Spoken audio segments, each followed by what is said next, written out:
भारत में मुसलमानों की राजनीतिक हैसियत क्या है, बिहार में मुसलमानों की राजनीतिक हैसियत क्या है, ये बातें हमेशा से चर्चा का विषय रही है। हाल ही में बिहार अल्पसंख्यक प्रकोष्ठ के प्रदेश अध्यक्ष बनाए गए डॉक्टर नवाज आलम उर्फ नवाब आलम, जो पूर्व विधायक रहे हैं राजद की तरफ से, उनका आगमन 5 सितंबर को भागलपुर में होना है, जिसको लेकर के आज प्रेस वार्ता की गई और उसकी तैयारी पर पूरी चर्चा हुई।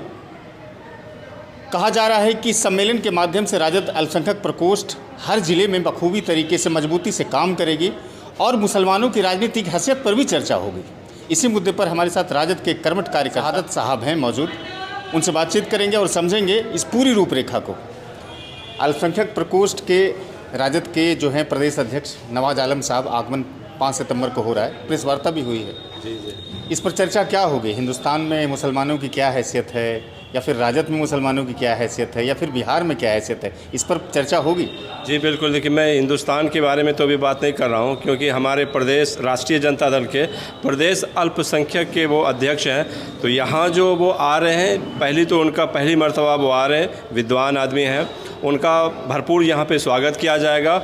और जैसे ही वो यहाँ पर आते हैं तो भागलपुर ज़िला के जितने भी वरिष्ठ अल्पसंख्यक के लोग हैं, उनसे ये बातें की जाएगी और वो जो भी समस्याएं हैं अल्पसंख्यकों के लेकर, उनसे उनके सामने में पेश की जाएगी और बखूबी उनके पास ये रखी जाएगी कि हकदारी और जिम्मेदारी अगर मिलती है तो हम लोगों को उतनी ही मिलनी चाहिए जितनी हमारी जिम्मेदारी होती है।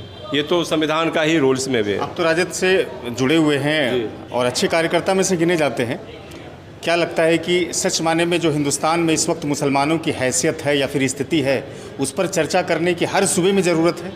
देखिए, ज़रूरत तो हम समझेंगे है, लेकिन कुछ ऐसे लोग हैं जो डरा के रखना चाहते हैं। और हकीकत यह है कि अल्पसंख्यक के लोग भारत के संविधान और शरीयत को मानते हुए देश के अंदर में चल रहा है, और बाकी अगर वो लोग ऐसा करता है तो मैं समझता हूँ कि वो डराने का प्रयास कर रहा है। वो डराने का प्रयास कर रहा है और हम भारत के संविधान को पालन करने का प्रयास कर रहे हैं। पिछले अल्पसंख्यक अध्यक्ष जो राजद के रहे थे, उनके कार्यों की समीक्षा आप लोग भी किए होंगे। अब नए जो आ रहे हैं अनवर साहब, अब पहली मर्तबा अंग की धरती पर उसका स्वागत आप लोग करेंगे 5 सितंबर को। क्या लगता है कि इसके नेतृत्व में जो अल्पसंख्यक राजद का जो संगठनिक मजबूती है वो मिल पाएगी?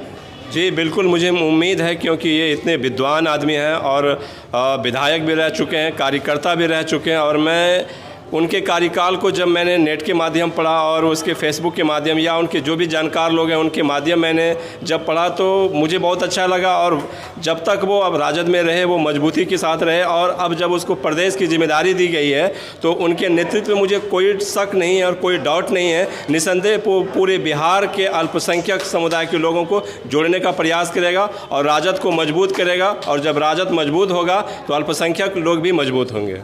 जी शुक्रिया बातचीत के लिए। बहुत बहुत शुक्रिया आपका। तो ये शहादत साहब थे जो राजद के कार्यकर्ता थे, कह रहे हैं कि नवाज आलम साहब का आगमन 5 सितंबर को होगा तो हम लोग उनका स्वागत करेंगे और संगठनिक रूप से मजबूती कैसे मिले ज़िले में, उस पर चर्चा होगी। इसी बहाने हम अपनी राजनीतिक हैसियत का भी आकलन करेंगे। फिलहाल ये बातचीत कैसी लगी और क्या सोचते हैं आप राजद के विषय में, बिहार नेतृत्व के विषय में, तमाम चीज़ों को लेकर के आप मुझे टिप्पणी कर सकते हैं, अपने विचार व्यक्त कर सकते हैं। फेसबुक पर देखते हैं तो साझा कीजिए ताकि हम मोटिवेट हो सके। यूट्यूब पर अगर आपने सब्सक्राइब नहीं किए हैं तो वहाँ भी सब्सक्राइब करके मुझे मोटिवेट कीजिए, ताकि स्वतंत्र पत्रकारिता की आवाज़ कुचली न जाए। धन्यवाद।